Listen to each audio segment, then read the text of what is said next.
Okay, so next week, what we have lined up is Cobra Kai week with Shootfighter, starring William Zabka and Martin Kove, and then Ulterior Motives, starring Thomas Ian Griffith.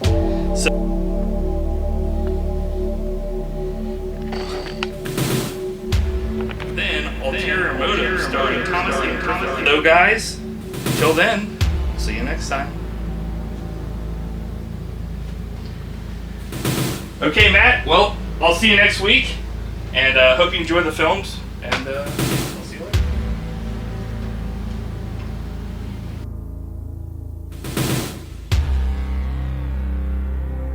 Oh, okay. It's time to watch Ulterior Motives, starring Thomas Ian Griffith. Or TIG for short. Now, I don't know why Matt's so afraid of this guy. In my eyes, he's a gem through and through. Let's enjoy me. Also have Chinese food if you'd prefer. No, thanks. Hey, what are you looking at, huh?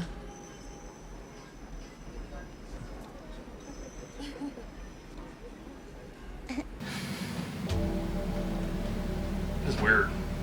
I was the cause of that man's death. What are you talking about? I'm responsible. I wrote that story.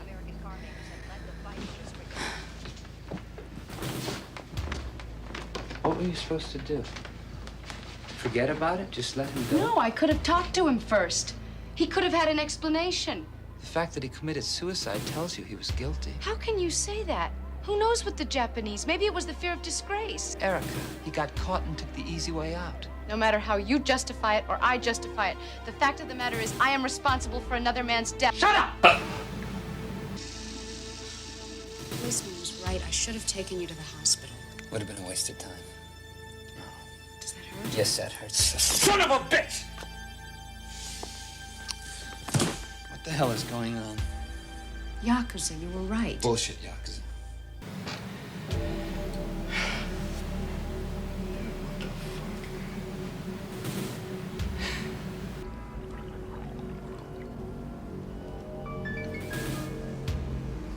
We used to have a wonderful roof on the Upper West Side.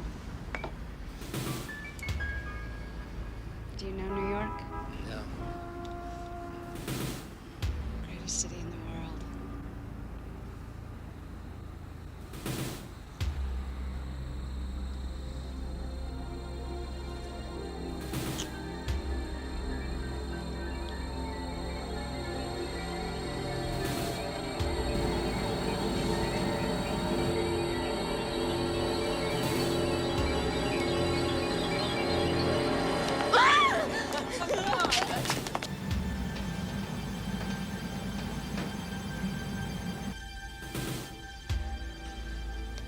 I will kill her, Malcolm.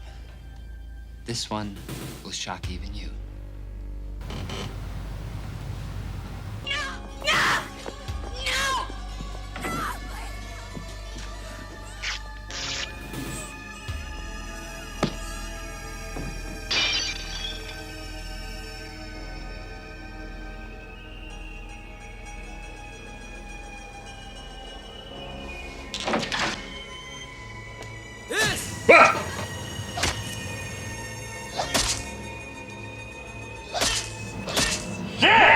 I just want to apologize to Matt's mom, and Vince's mom, and my mom. I'm sorry to the buddies. I was very naive, and I'm so sorry for everything that's happened, because in spite of what Matt says now, it is my fault.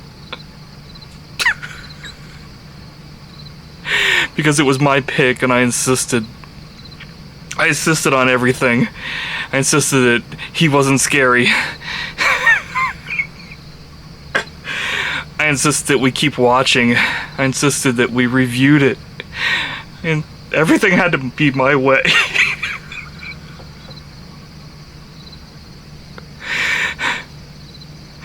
That's where we've ended up. All because of me, and here now, scared, sad, scarred.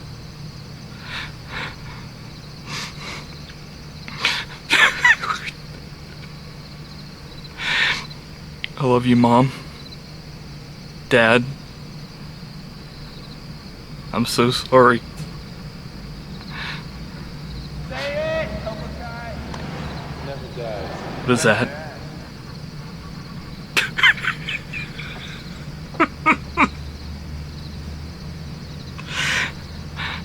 I'm scared to close my eyes, and I'm scared to open them. We're gonna die out here.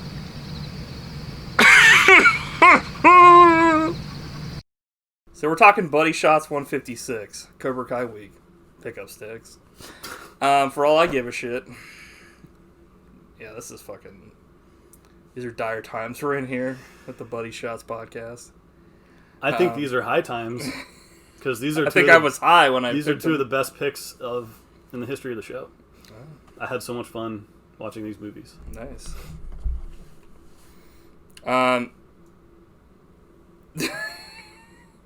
Let's go ahead and get into the poll here. You know, some people say that no one has watched fucking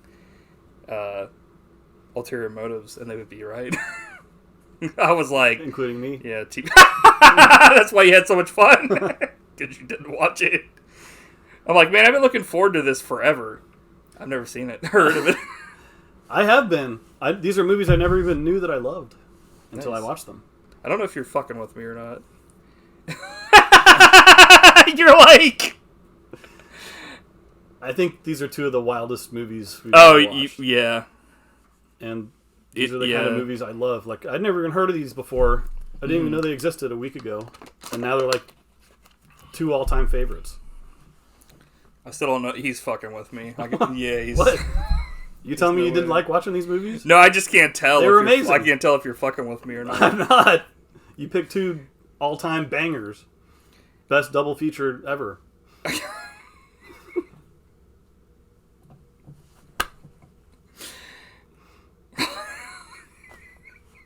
Like, I can't believe these have never been released on DVD. Like, these should be on Criterion Collection. I'm serious. Oh my god. So no one had seen any of these? Big surprise. Shootfighter, yes. But I had actually heard of Shootfighter before I looked this up. Wow. I think it's kind of a cult classic in the, like, you know, like, we watched that one movie with Jean-Claude Van Damme. Where it's pretty much the same thing. It's like a Kumite kind of tournament where people can be killed. There's no rules, kind of stuff. So, yeah. Also starring Bolo Young. Right, exactly. In that one, he's the bad guy. And this one, he's like the Mr. Miyagi. Mm-hmm. So, I guess since you enjoyed them both so much, which one would you rather talk about first? Dealer's Choice. I can't wait to talk about either. I'm talking about them both at the same time. You talk about one, I'll talk about the other. Okay, go. Let's make fart sounds. Let's talk about Ulterior Motives first. Wait, do you mean Kill Fee? Yeah, so let's talk about that. That's I'm calling it Ulterior Motives. Okay, so the weird thing about that is, like, everywhere I've looked online, it says Ulterior Motives, but when you go to IMDb, it says Kill Fee, which I don't get it.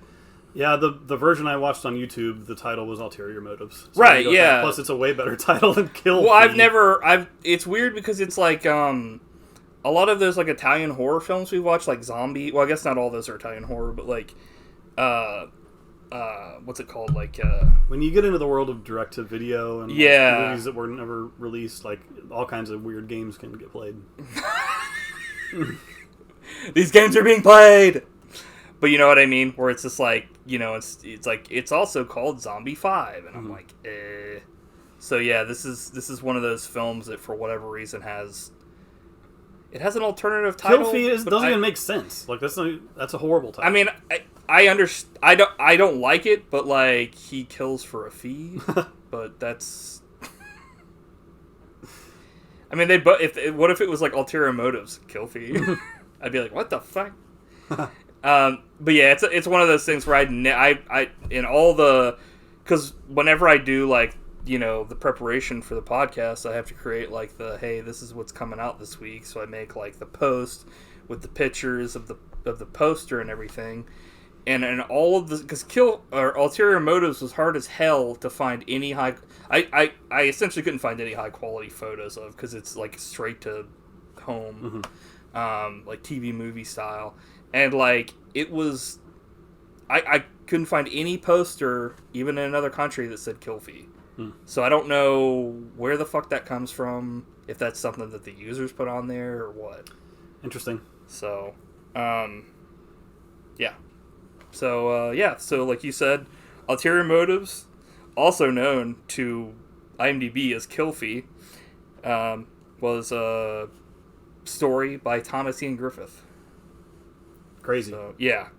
Which, that makes it even more fucked up. Yeah.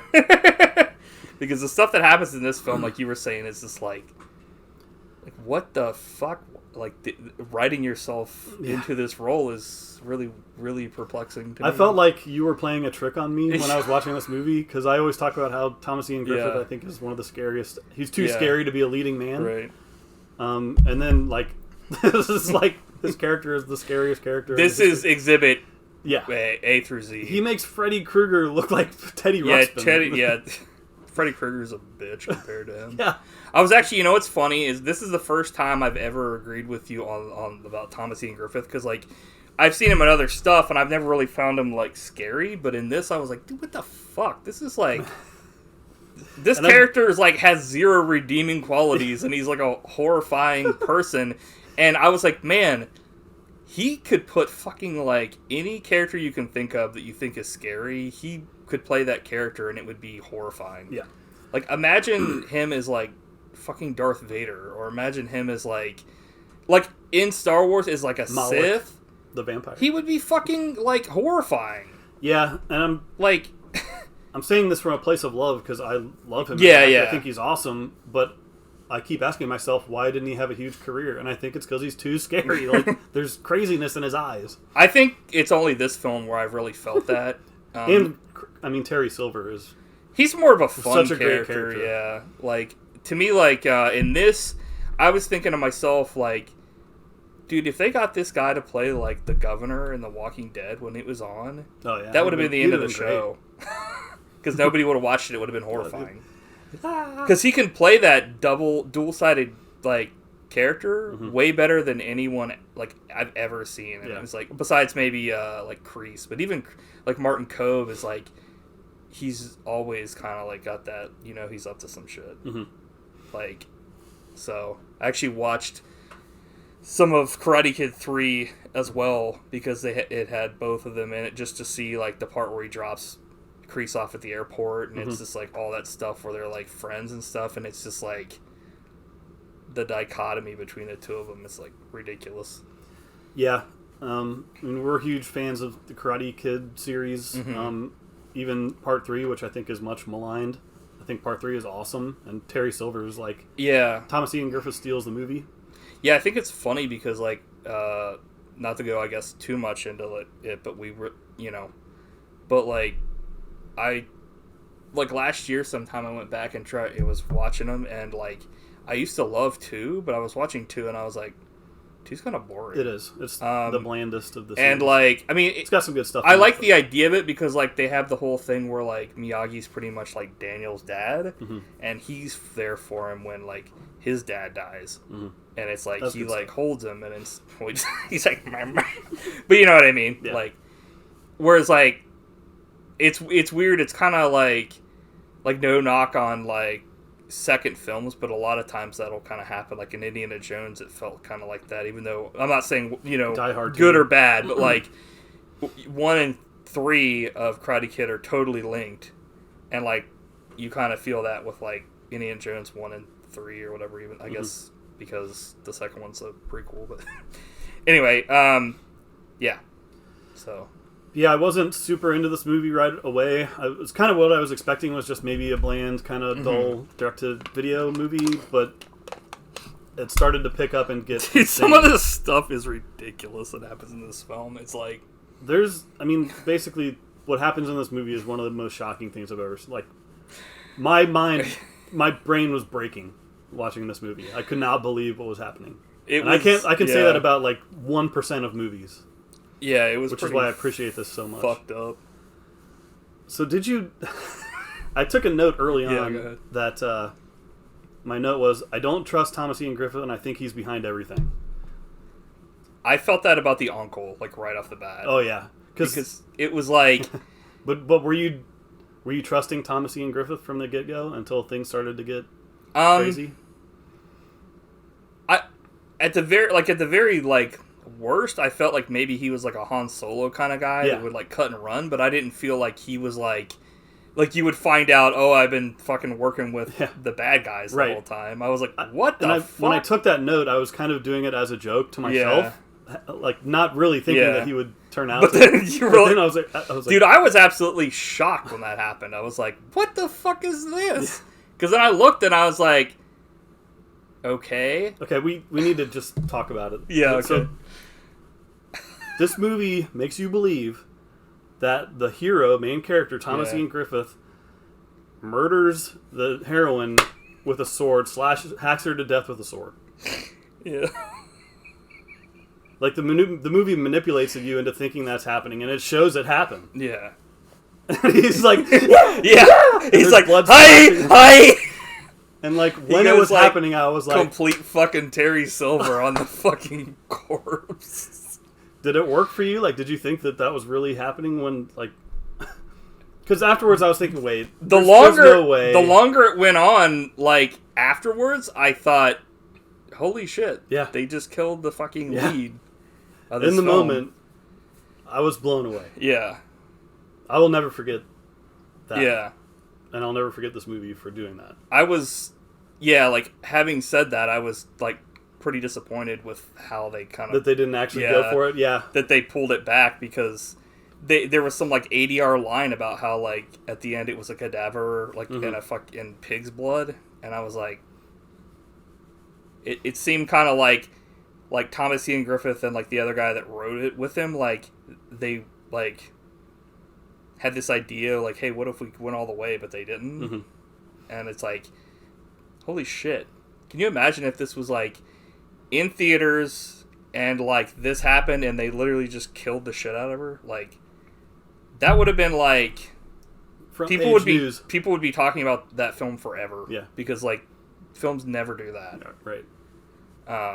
But, yeah, at the time, I was just like... Because, like, he just takes her in there and it's like there's no, like... You know, she there's realizes, no, like, ripping shit up and, like, you hear, like, stuff happening and then he, like...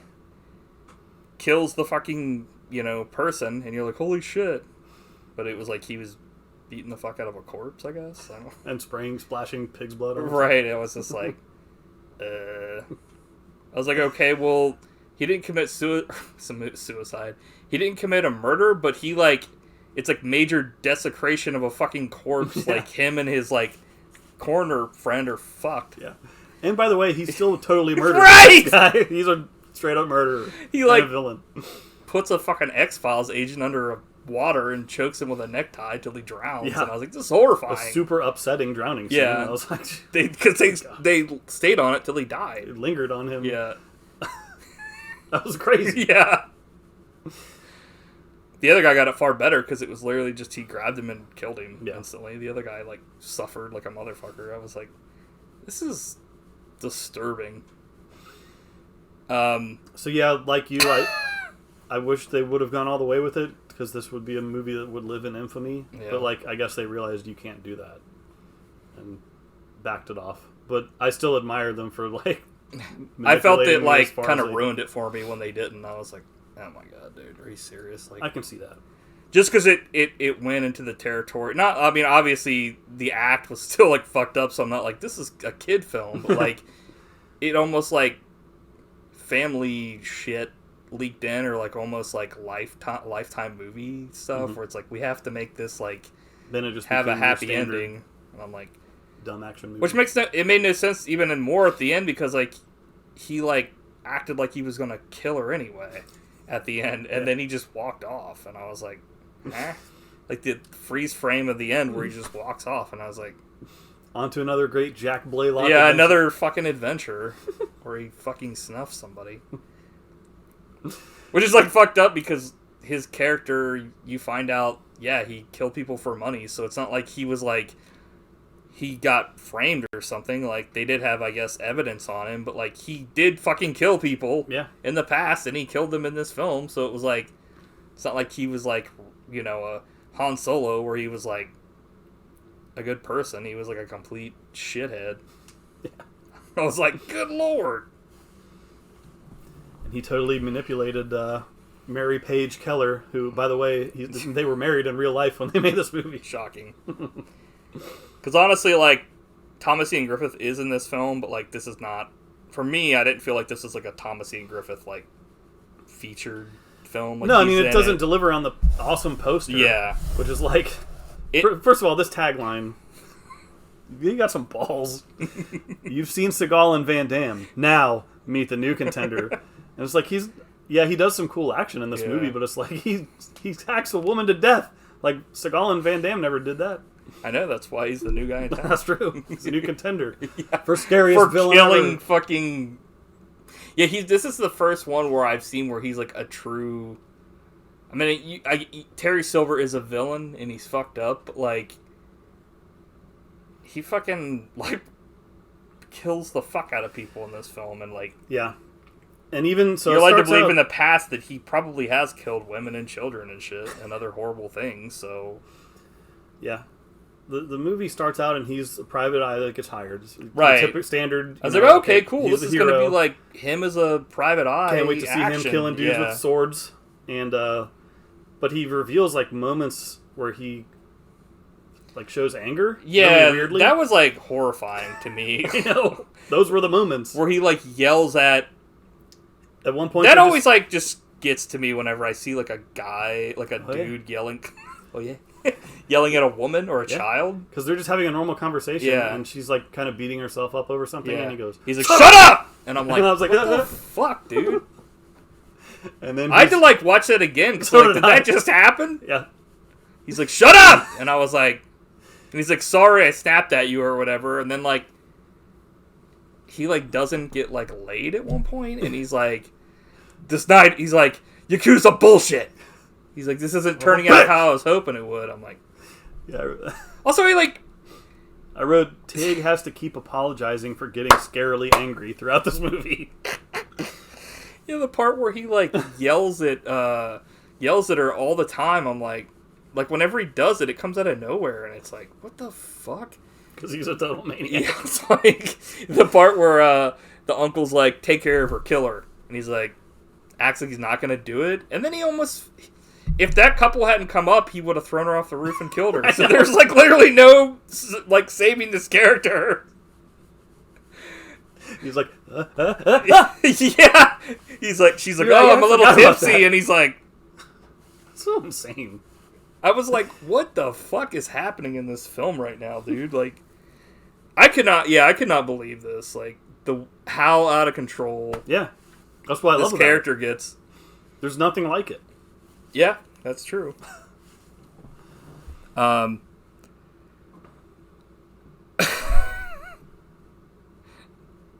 put Thomas Ian nobly beating up some guards cops at the beginning of the film.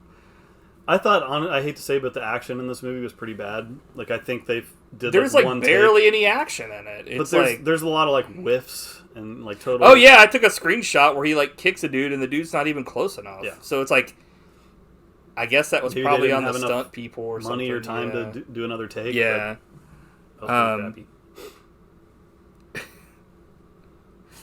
It's funny because they show early on, like, Thomas Ian being, like, a character you think is cool and stuff. Like, the detective and stuff, and he has his office in, like, a Chinese restaurant or a Japanese restaurant or whatever.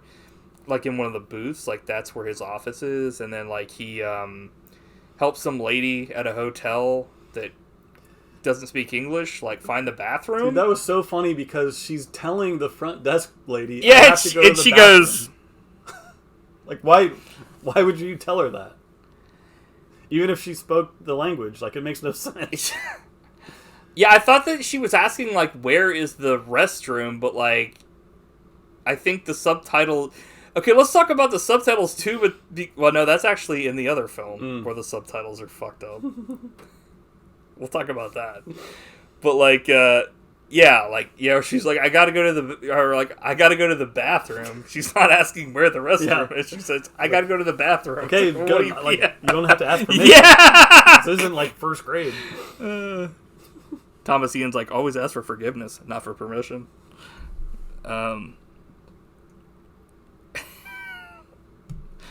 This film is full of, like, what the fuck is going on? Like, it's like a subvert... It's like a...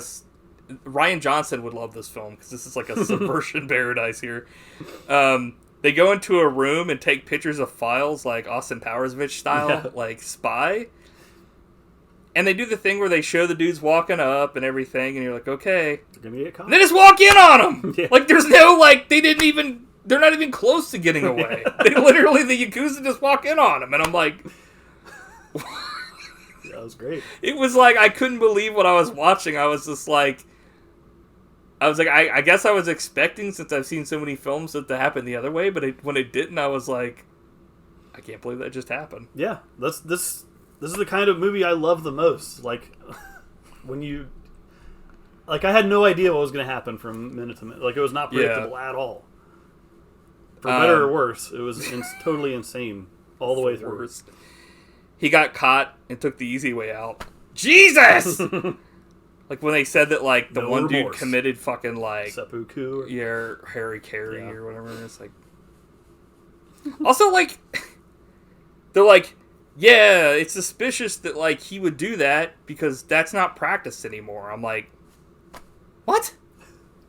Okay, so you're telling me just because something isn't practiced anymore in a culture that somebody wouldn't do it? Yeah. Like, that's like the worst fucking logic. I'm like, what? You can't get into somebody's mind if they're going to commit suicide and be like, oh, he didn't, there's no way. Some more crazy stuff that happened in this movie. Yeah. So they go on a date, and they're in an empty restaurant, but there's a 8-piece band playing, like, right next to them, yet they're having, like, a whispered conversation. I was like, what? Why is this happening? It reminded me of, I can't remember if it was Birdemic or a movie like that, where, like, there's a dude singing, and it's literally there's just two people in the restaurant. Yeah. It's like, And I guess it's because she's buddies with the singer it's or like, because he says, like, come back when we're open next time, and it's like they had to throw that line in because they didn't have enough people to fill a club. Right, exactly. But then the craziest thing that happened is the singer turned around and revealed a full-length rat tail. Like, all the way down to his butt. That's the longest rat tail I've ever seen. Yeah, he had like he was like Obi-Wan's dad. He had like the fucking long ass. When that happened, I was like, ah! Yeah. Another like jump scare in this movie.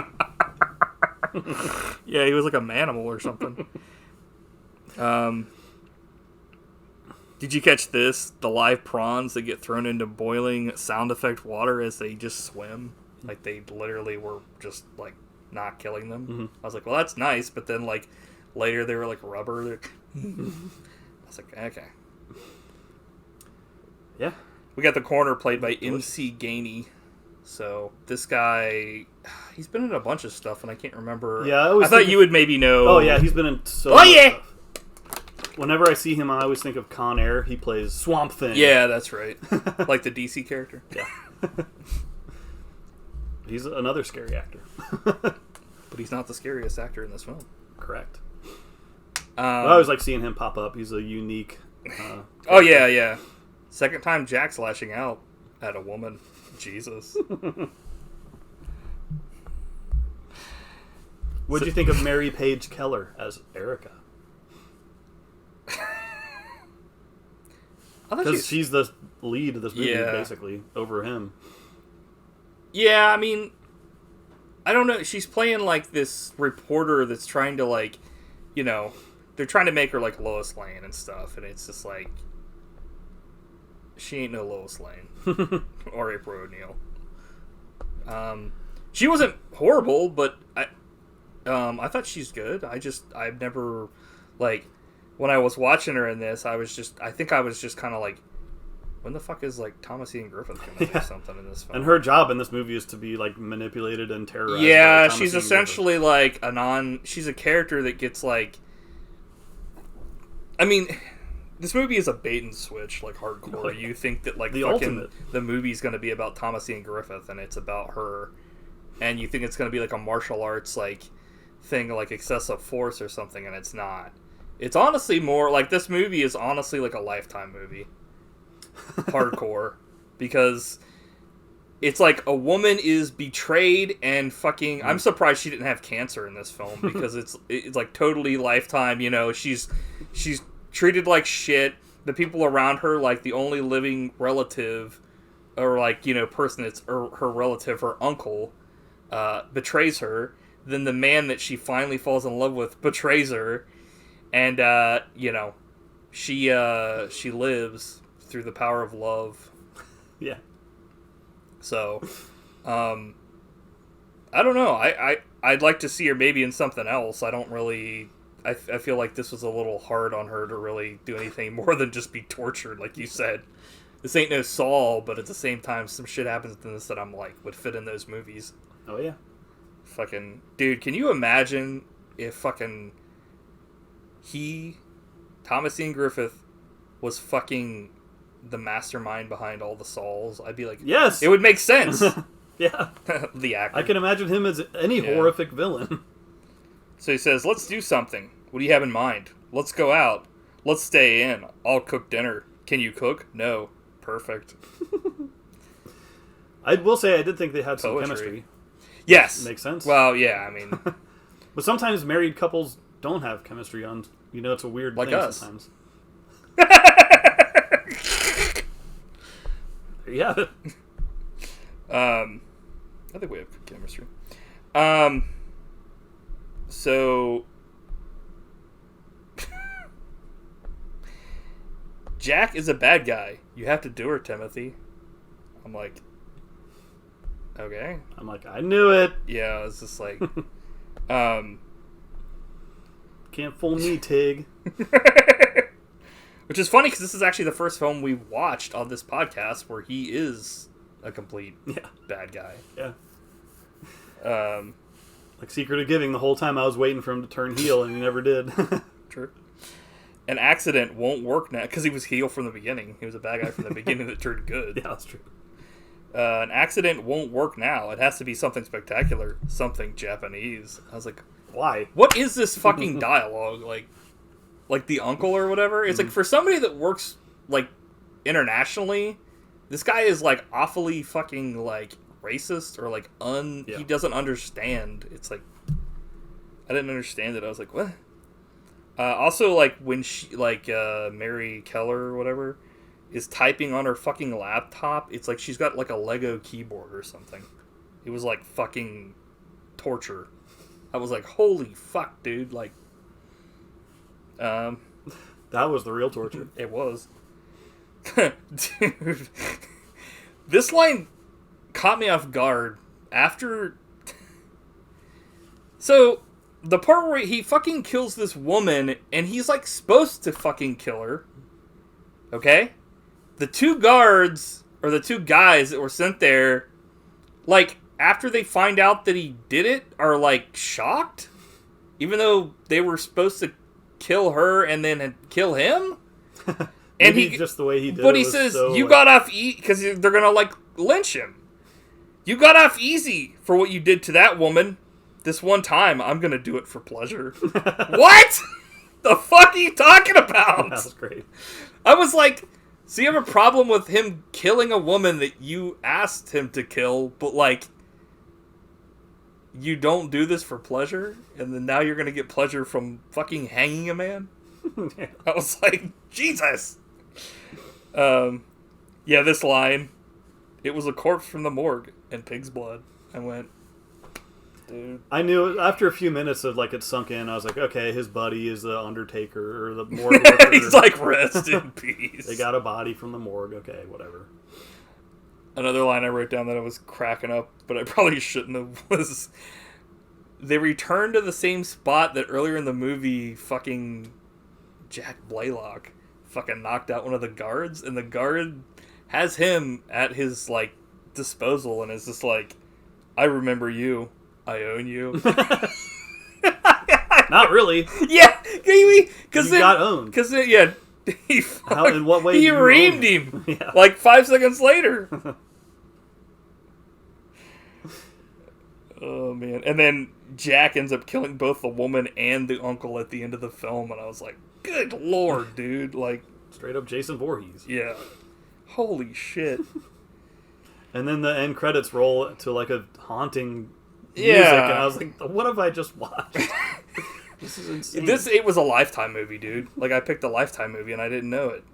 It was like, holy shit. You picked the ultimate Thomas Ian Griffith movie. No. I don't know.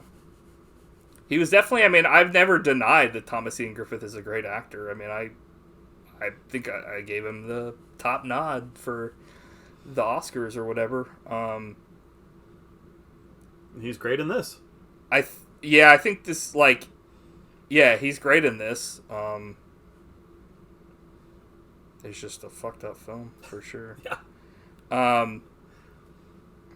What'd you think about, like, the uncle? I mean, he's a fucked up dude.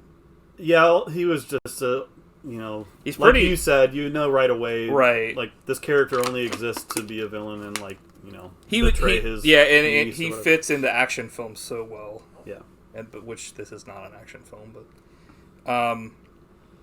he yeah, he's like he's a character you can see from like a mile away. Yeah, it didn't really do much for me. Yeah, he's definitely like, it's weird because he's supposed to be like he's supposed to be the bad guy, but like fucking Thomas Ian Griffith is, I guess, the bad guy. I mean, it's like Thomas Ian Griffith just takes over the movie. Yeah. Like he's like, but he kind of does that in a lot of films he's in because he's so good. But like he murdered everyone except the main heroine, who he totally almost did. Yeah, it's like he fell in love with her, but then he like was gonna kill her anyway. I was like, what the fuck? This makes no sense. Yeah, that ending was like a completely different ending from like the rest of the film. I was shocked at how much they went back on what they just did. Yeah. Yeah, I think that, like, there's definitely films that he's been in with other people where, like, the people with him, like, hold their own. Like, I think, like, Reba McEntire held her own in that movie for sure. That's even more impressive because she, like, she's a singer and stuff. That doesn't always work out, but, like, Excessive Force, like, he had a ton of people in that film. And that was a stuff great cast. That, held him up. I think maybe in this it's not as stacked for people for him to play off. He has a lot of, like, random dudes that try to come after him, like random Yakuza and stuff like that, and a lot of, like, people that I guess they do stunt work and stuff, but they're not, like, like, hey, these people are, like... Because in, like, like I said, Seagal and Van Damme movies, they surround themselves with, like, people you're like, oh, I know that guy.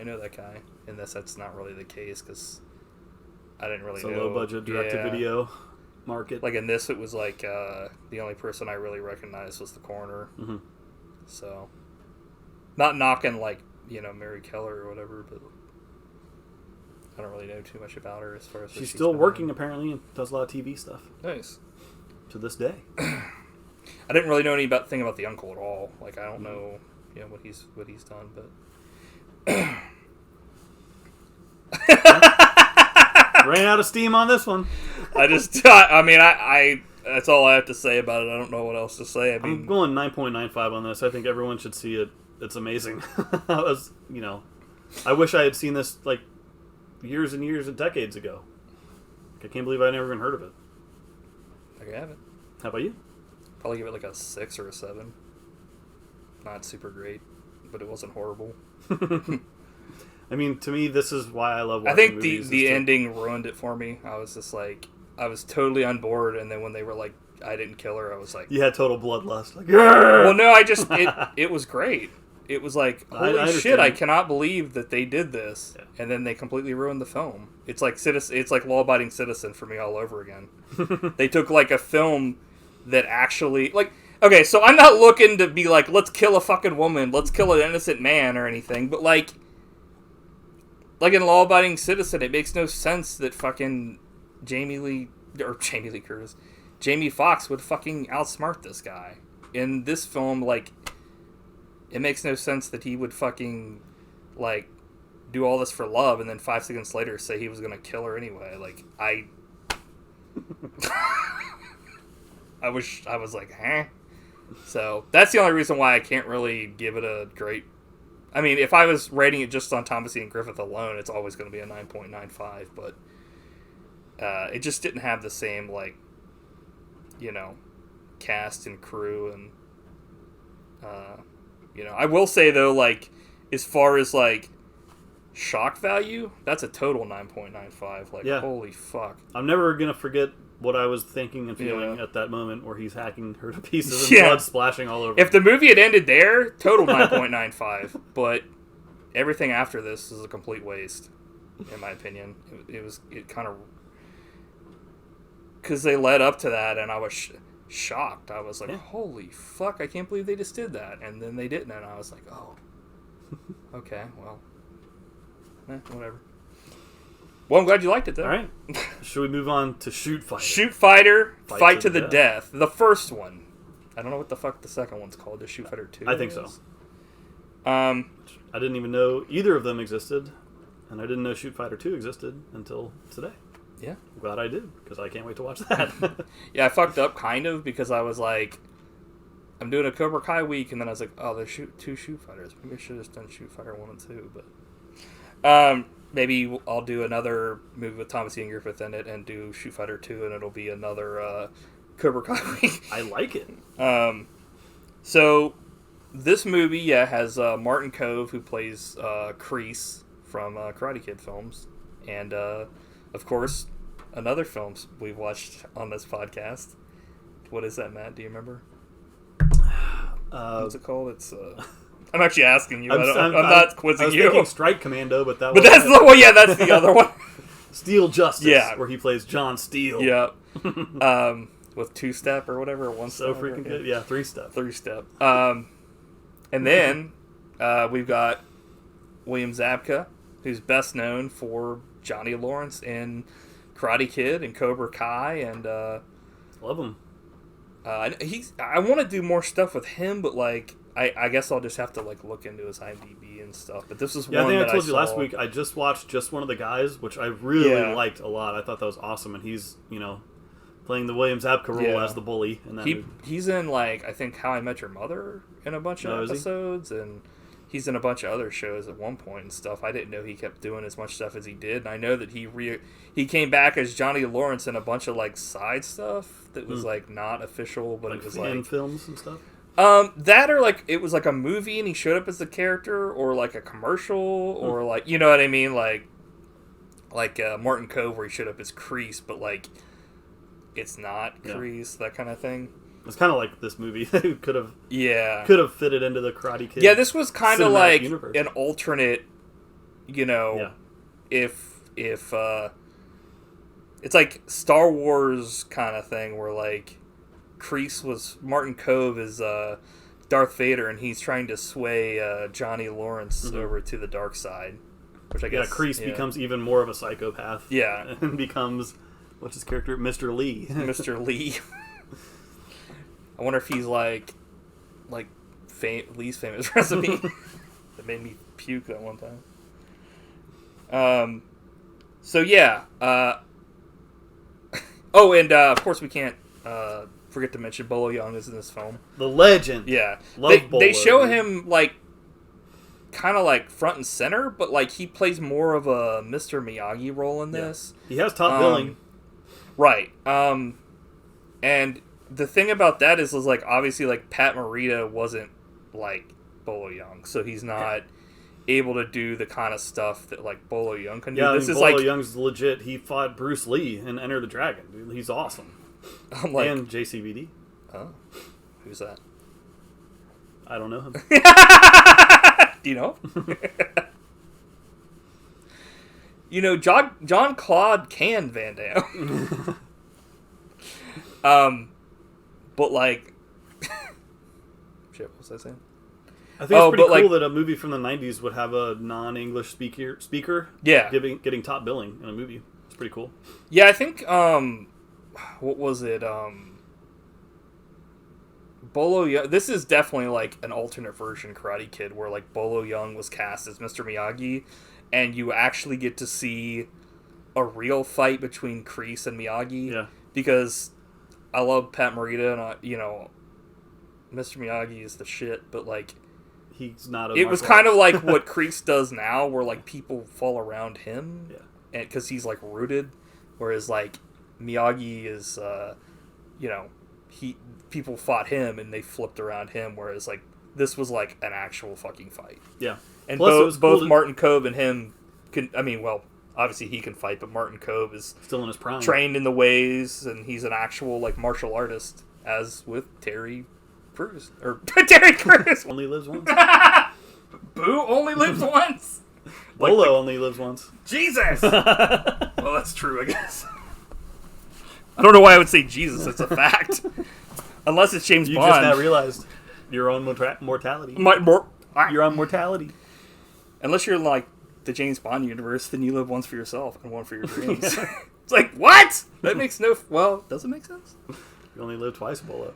I'm like, no, Mr. Bolo, I expect you to die. It's like, huh? Speaking of Bond, Mariam Daba's in this, and she's one of my favorite Bond girls. And apparently, like, I'm explaining to the audience what Bond is. She was in, like, the Living Daylights and Shootfighter, and that was about it. I was like, what a step Who'd down. she play in the Living Daylights, Matt? The main Bond girl. Who? Sorry, I don't remember. I don't remember the character. Okay. I thought you were, like, quizzing me, and I was like... I'm like, list all the Matt, what's a girl?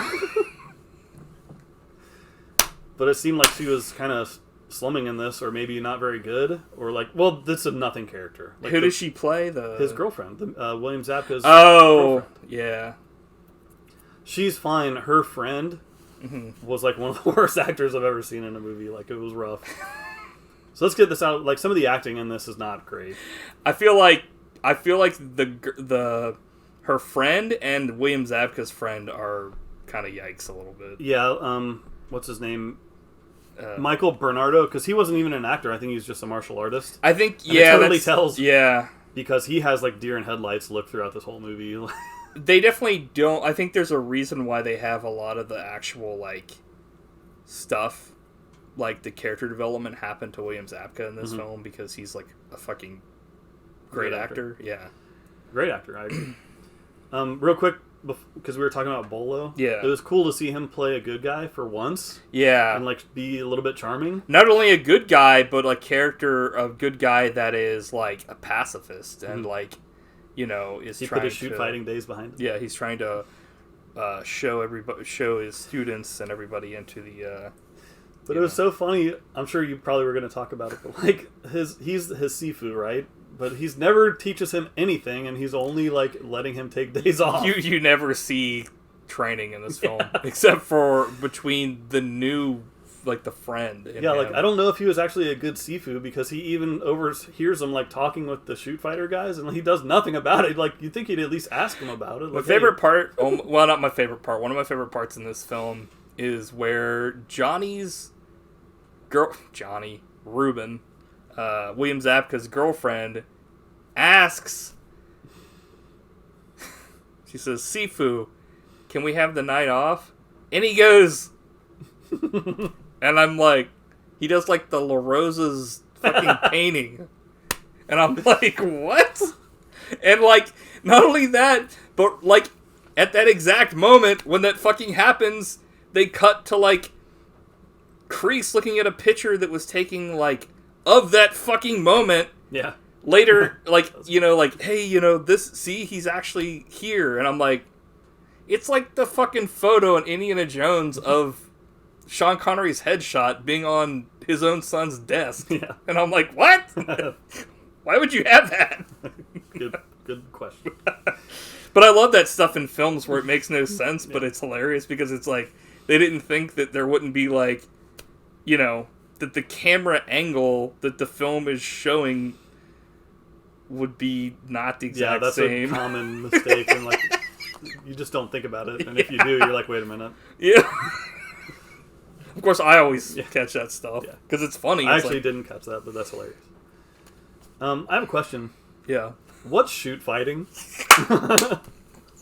I watched the whole movie called Shootfighter, and I still have no idea. Yeah, they didn't explain it, really. Well, they do explain it. The explanation is, it's like nothing you've ever seen. I was like, what are you talking about? They don't explain what shoot fighting is. It's just fighting. It's like the Big Show's theme song. Get ready for something that you'll never know. You won't see it coming, but I promise you'll know. I'm like, what? Ow. This fucking makes no sense. It's like nothing you've ever seen. It's like, shit, because nobody knows what it is. How do I might be watching I've seen fighting before. We might be doing shoot fighting right now. Yeah. Like, is all fighting shoot fighting? Or essentially, it's like death fighting. It's like, but it's not. It's fight to the death or knock out. But John Kreese rips a guy's throat out and gets banned from shoot fighting. Right, but like that is a different version of the shoot fighting they're doing here. How? Like, it makes no sense. Well, no, the beginning of this film makes no sense because there's like 50 scenes missing. Yeah, and did you read about what happened? No, I just thought the movie got fucked up or something. Yeah, the story, it literally makes no sense. Like, it's unexplained. But apparently, this movie was made, and Martin Kove was not in it. And they're like, this is missing something. So they added his whole character and did reshoots. And but it's totally a botched job because it still makes no sense. Yeah, so let's talk about it now. So at the beginning of this film, like, Martin Kove kills a guy in the ring. Rip. Yeah, and then, like, randomly later, like, he says, I was kicked out of shoot fighting by, like, they're like, Bolo you're banned Young. For life for killing someone. Right, Bolo Young is like, he fucking said I can't do that, and so I'm fucking thrown out. But did he say it, or I thought it was the other? It wasn't him. He said it. He said he was pissed at him. Why would he be pissed at him? That was the question that's never answered in this film. No, he says he was on the council or whatever. Oh, really? Yeah. Oh, it still makes no sense. But the thing that makes no sense about it is that, like, later on, they're talking, like, what the people are doing that are killing each other is also shoot fighting. So did, like, the rules change in the interim of Bolo Young leaving and nobody talked about it? Or yeah, I don't know. Because like you said, like, Kreese gets fucking kicked out, apparently, even though when they show him do it, it's, like, doesn't look like he's being in trouble or whatever. It's like... Yeah, they're like, you're banned for life from shoot fighting. It's like, how about you committed murder? Like, yeah. You go to jail, dude. Like, it's no like, one cares about if someone gets assaulted in wrestling in the ring, it's fine, right. But if it happens outside of it, you're going to jail. It's like, what? But he was also like, I'm so close to revolutionizing shoot fighting. Yeah. I was like, how? Like, was the fact that he killed someone the way he was going to revolutionize shoot fighting? But then he said he wasn't allowed to revolutionize shoot fighting. Yeah. Yet it apparently has been revolutionized because now you have to kill. Yeah, his action did revolutionize shoot fighting. And if it did, why is he pissed off at Bolo Young for, like being on the council and saying, no, this is wrong, and kick him out if, like, once he came back, he's, like, the king. Like, why would you be pissed about that? And he keeps, like, looking at his wrist, which I kept thinking they were going to explain what happened, but they never did, because he has a wrist brace. Right, because it's not like Bolo Young intervened and fucked up his arm earlier in the film. Right, and then he just shows it like it's kind of like, I keep doing this with wrestling, but, like, bad guys would have, like, a cast on their arm. Right. He's using it, like, as an illegal weapon and shit. And then, like, in the film, it gets fucked up at the end, and I'm like, what is going on here? I'm glad you brought that up, because I think I don't know if I wrote any notes about it, because it was, like, since it's, like, a martial arts film, I was just like, this might not make sense anyway, but, like, this was a complete fucking what the hell is going on. Did you notice at the very beginning of the movie who Bolo was fighting? Random Task from Austin Powers. Which, don't read that guy's Wikipedia page, by the way. I was about to say something. But holy shnikes. Yeah. Still in prison. Good. So, Also, like, did you see, like, Martin Cove's strategy in the beginning of the film for, like, winning a fight? It was just to become a human punching bag. Get shit kicked out of him. Yeah. He, like, did the Rocky style of giving himself fucking, like, brain damage. Rope-a-dope. Yeah. Like in Rocky 5 when they're like, you're too stupid to box anymore. And he's just like... So another aspect of shoot fighting that I didn't understand is all the fans just wave money the whole time. It's like, is shoot fighting an auction? Like, what's going on? But if they're betting on, like, you have to place your bets the bets take before the fight. It would be like a bunch of people playing, like, roulette, and they're, like, waving money as the wheel is... But now you have to place your bet first in order to win money. Like, I didn't understand. It was so funny. Oh. It's like they did not think through anything in this movie. Yeah. Also, like, it wouldn't be a movie of this time if the bad guys didn't call the good guys, like, homophobic slurs to start a bar fight. Right. This was the shortest bar fight I've 90s. seen in a movie.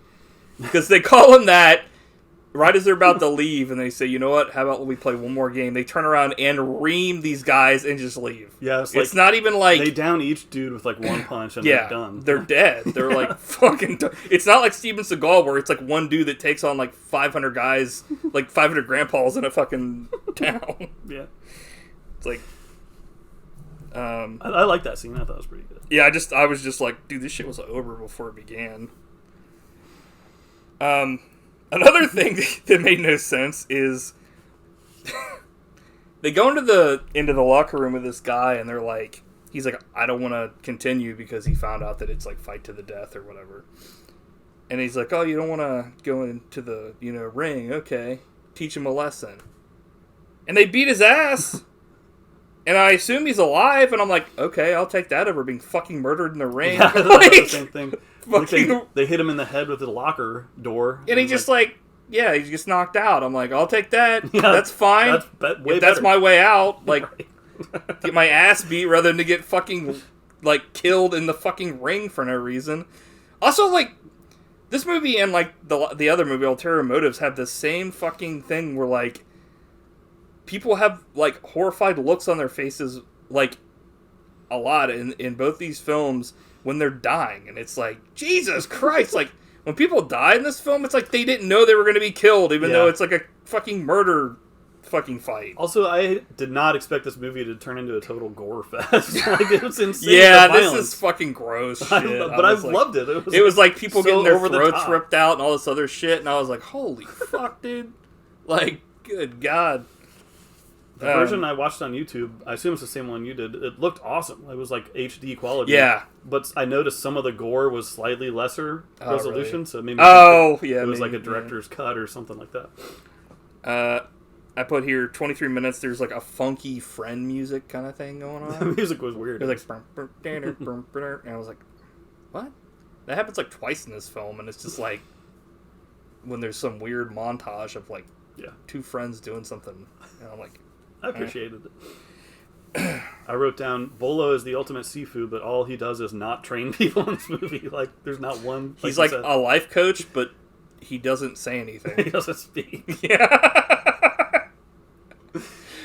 I was wondering, like, is this going to be totally silent performance? But he eventually does talk. Yeah. Like, most of the way through this movie.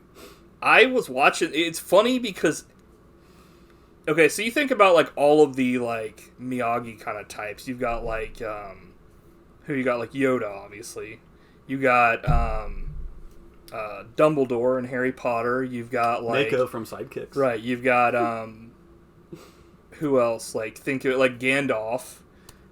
They're usually old people that, like, maybe, like, they can do stuff, but they're not, like, ripped. Bolo Young's, like, their fucking teacher, and it's like, is this guy really that much older than them? Because, like, he takes off his shirt at the end of this thing, and he is fucking ripped, and I'm like, their Sifu is, like, I was like, it's just weird to see, like, the Yoda or, like, Dumbledore or Miyagi character being, like, not some old guy, but some fucking ripped motherfucker. He didn't even have any problems with it. Was like Miyagi, obviously, like he didn't have any problems when he fights, but like this was like ridiculous. I was like, this guy is ripped as fuck.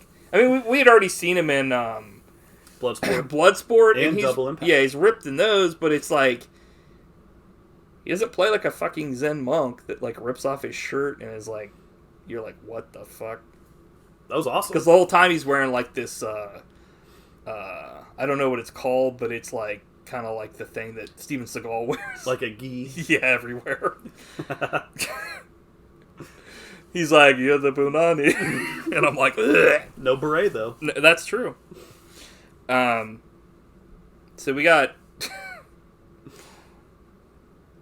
Let's talk about William Zabka here and his instant fucking blood rage for no reason. Some dude shows up Turned to into like Thomas Ian Griffith for takes money from him from a loan shark, and he fucking goes. He was totally gonna kill him. Yeah, and he was gonna beat him to death right then and there. And I was like, right then and there, movie. Right then and there.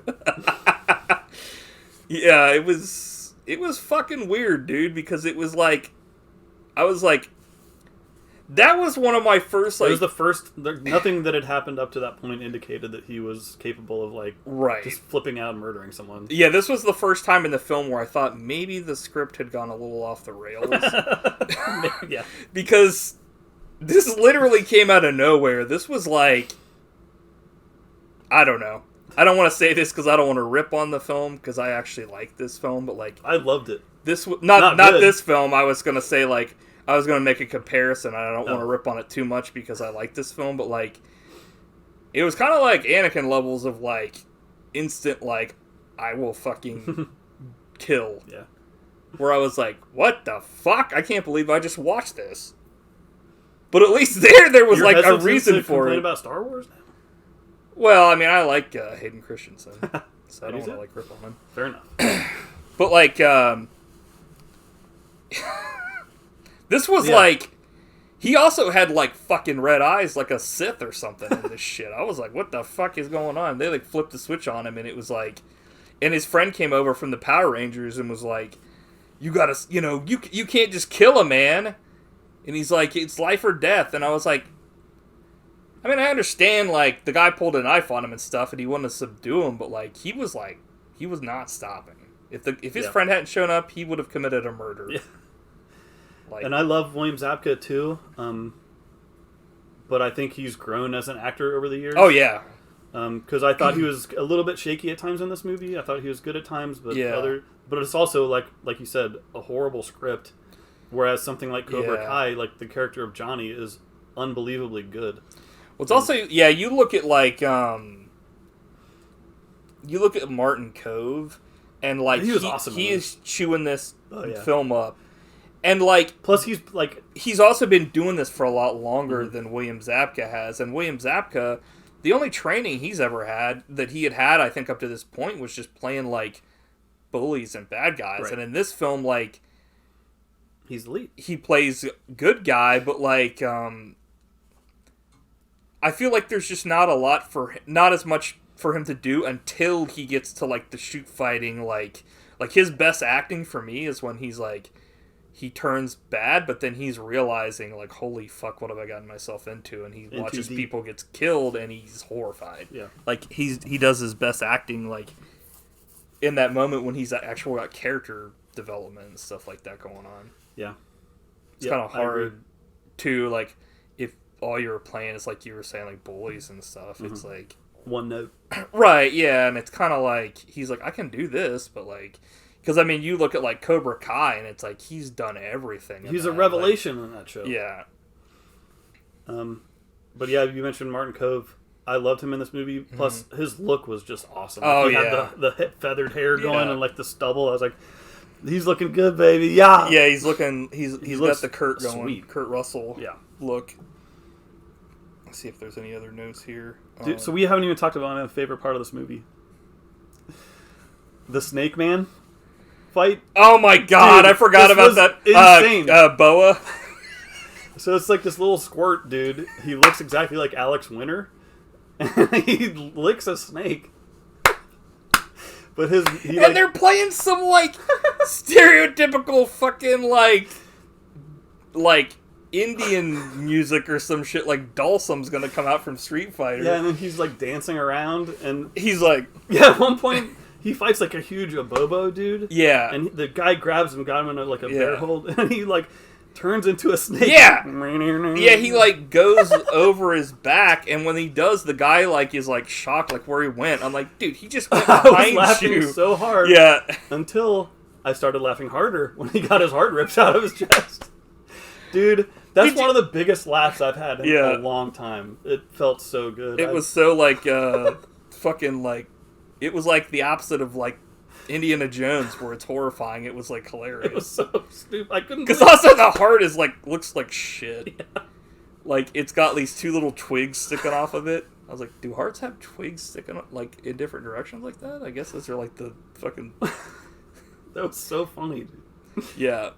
But the shoot fighting it's not great. Like I could have. This is more kind of like a goofy your character standard exhibition. Yeah. But then my last note he's like, that was so funny. My last note is, man becomes monkey and feasts on long pig.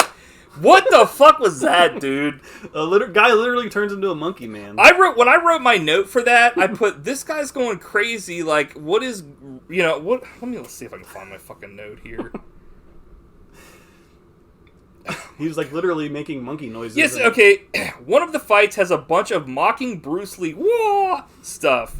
And then I put, no wait, he's a monkey. And then he gets on the cage for like a minute and is like playing to the fucking crowd like wah, wah. And his fucking opponent's just like watching, and I'm like, what is going on right now? Because he got a huge chunk bitten out of his flesh. They have to like fucking pad this fucking part, I guess. Yeah. But I was just like, what the fuck? Yeah, some of these was like, what the fuck? I want to talk about the part in the film where Bolo Young teaches a kid how to no-look make baskets without missing. Yeah, that's a random. And it's never explained how he does it, because Bolo Young also is able to make the basket, but like he whispered the secret to him. The guy he's training can't do it, yeah. So it's like, But the funniest part about this is the ADR at the end. After they're leaving, the kid says, "I'm Magic Johnson." I knew you would appreciate it. I go, okay. What?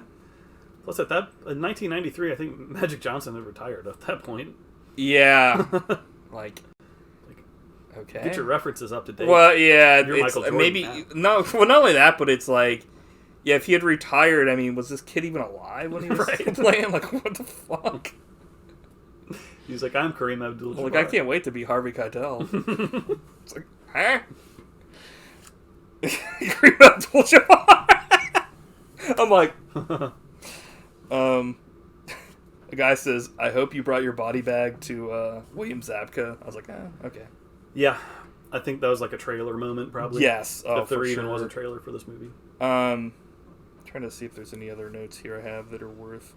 The end fight between Bolo and Martin Kove was pretty cool, because Bolo just wastes him. Yeah, there's a part where a dude pulls another dude up by his fucking wiener balls during he's this, like, and I was like yanking, like, he's like, yeah. I was like, fucking wieners and balls aren't fucking like taffy. He's like, moing. That was like his signature move. Yeah, the wiener pull. Yeah.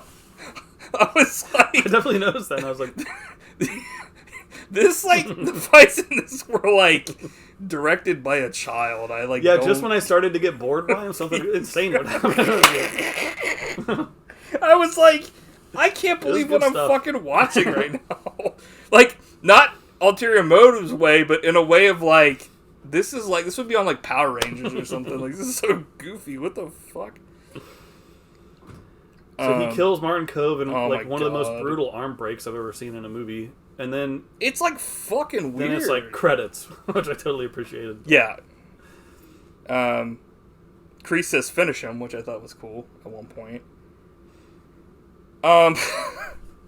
So William Zabka does kill someone in this film, but not by his own. Technically, he murders. A guy kills himself. I was like, what the fuck just happened?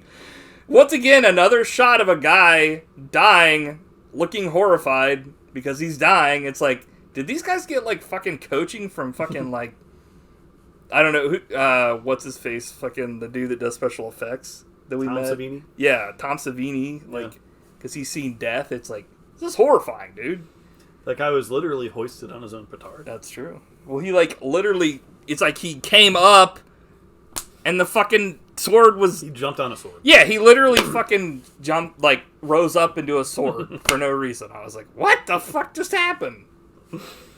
And like, William Zabka's face was, like, just as horrified as that guy, because he killed a guy, and it's like... Yeah, now that I think of it, like, that didn't even need to happen to advance the story. Right. Bolo Young shows up right after that and bails him out anyways, so, like, why did he have to technically commit murder?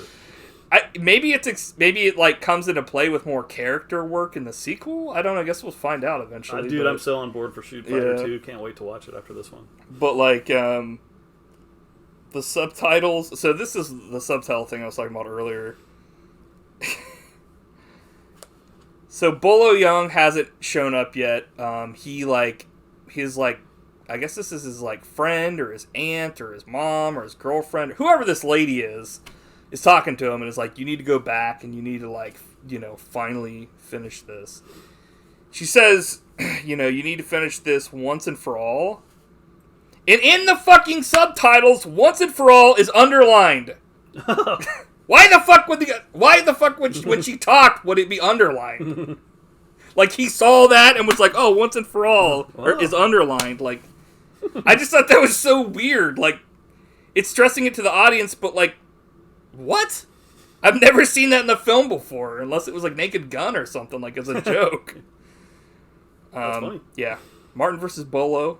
Bolo conquers Cove. The fight was fucking sweet.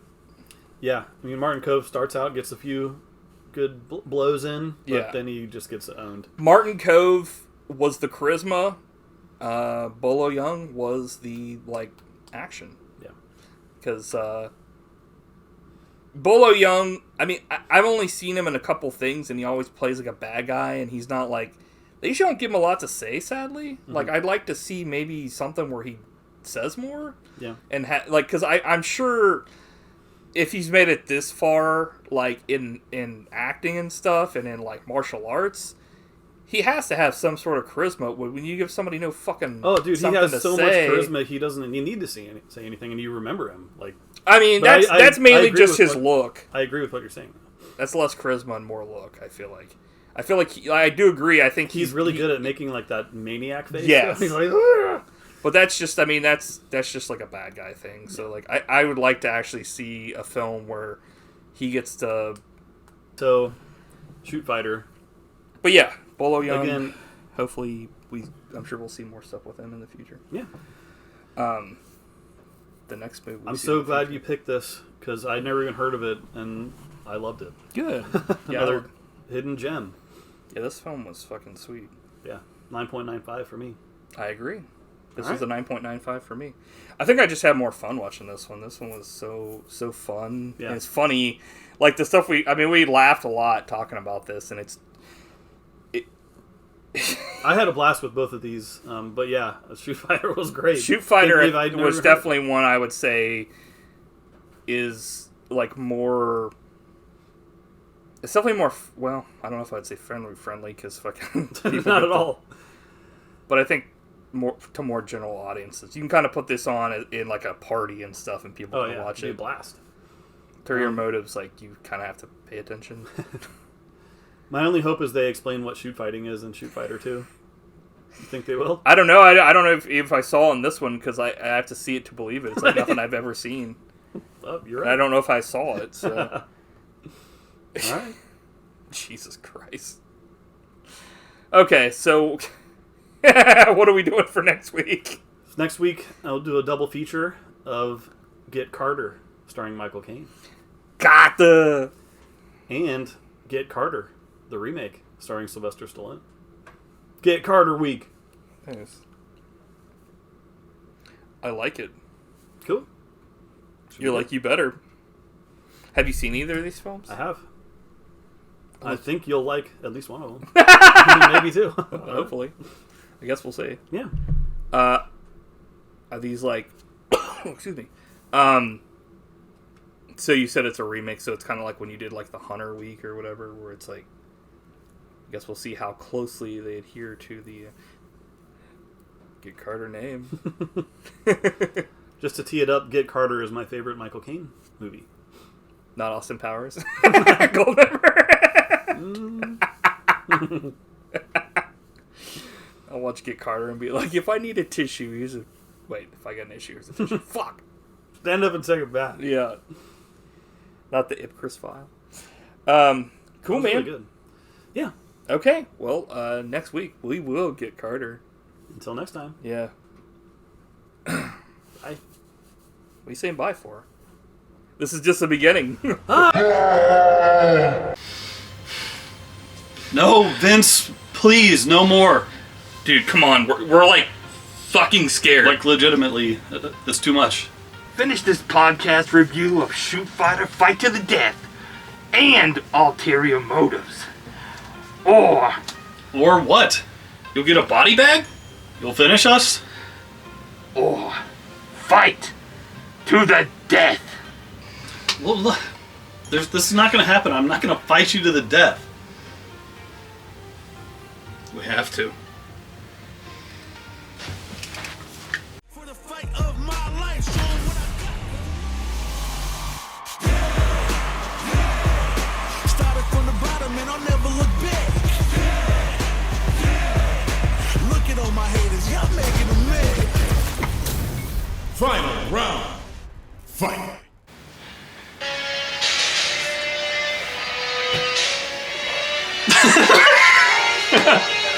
So say, Vince, please no, and then I'll say, we're too scared. Okay.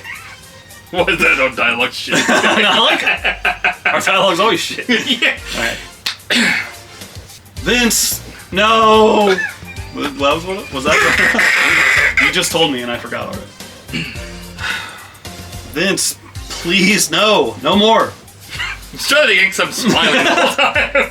Well, in my moment of... I'm like, eee. Vince, no, please, no more. Also, like, we're fucking... When you talk, you don't... We're standing, like, at attention talking to one person. Okay, sorry. Vince, please, no more. We're scared. You, like, turn into Laurel. Yeah. No, Ollie, we're scared. What? You should put that little Indiana Jones hat on. What? No, look. I'm not gonna fight. It's like we're starting the fucking scene and I'm already smiling. He's like, you both have to fight to the death, and I'm like, yee. You're like, ding. Yeah. It's like, Jesus. We have to. all right.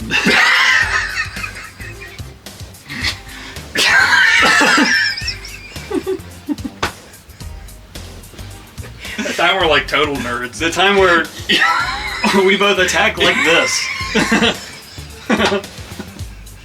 Okay, Matt. So next... Okay, Matt. I'm like, hey, Matt, let me talk to you, because I always say your Hello, name Matt. whenever How I'm are you talking doing, to you. Ulterior Motives, starring Thomas Ian Griffith. Okay, so I'm going to get up and reposition the camera to make it more... Do it one more time, because I did something. What would you I looked do? right at the camera. Like,